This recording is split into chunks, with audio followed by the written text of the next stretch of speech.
లేకపోతే ఇది జంజీ విజయం అని అతనే చెప్పేవాడు. అతనే చెప్పాడు అది కాదనేసేసి.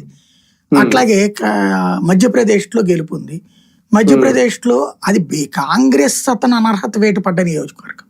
అక్కడ వచ్చిన ఓట్లు అంతే. కాబట్టి అందులో జంజీ ఇంపాక్ట్ అయితే ఏమవ్వాలి, వీళ్ళు డిపాజిట్లు కోల్పోవాలి బీజేపీ వాళ్ళు. లేదు కదా, గెలిచింది కాంగ్రెస్, పోనీ ఏం ఆద్మీ పార్టీనో కాదు. మూడోది గుజరాత్ లో బీజేపీనే గెలిచింది కదా, అంటే అక్కడ జంజీ గుజరాత్ జంజీ బీజేపీ మరి అప్పుడు ఏదైనా అంతే కదా, ఓకేలే కదా. బేసిక్ గా బీజేపీ గెలిస్తేనేమో అది రొటీన్లే, బీజేపీ ఓడిపోతేనేమో తేడా అంటే ఎట్లాగా. ఎక్కడైనా పశ్చిమ బెంగాల్ ఇలాంటి పెద్ద పెద్ద రాష్ట్రాల్లోనూ ఎప్పుడూ లేని ఒక విజయం సాధించారు మోడీ షా ద్వయంతో అని అనుకున్నప్పుడు, ఈ రెండు ప్రాంతాల్లో రెండు ఒక రకంగా ఉప ఎన్నికలు, చిన్న ఎన్నికల మీద ఎందుకు మోడీ షా ద్వయం పనిచేయలేదు అని. సింగిల్ ఎలక్షన్లకు ఎవడు పనిచేయడండి జాతీయ స్థాయిలో.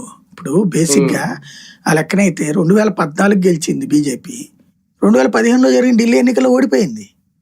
మరి పని అయిపోయిందా? 2019లో మళ్ళీ ఘన విజయం సాధించింది కదా.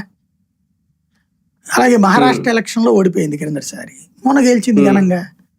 మన మహారాష్ట్ర గాని ఉత్తరప్రదేశ్ ఎన్నికల్లో గాని పార్లమెంట్ ఎన్నికల్లో సీట్లు బాగా దెబ్బతింది బీజేపీ గతంలో వచ్చిన దాంతో పోల్చుకుంటే. కానీ అసెంబ్లీ ఎలక్షన్స్ లో ఘన విజయం సాధించింది.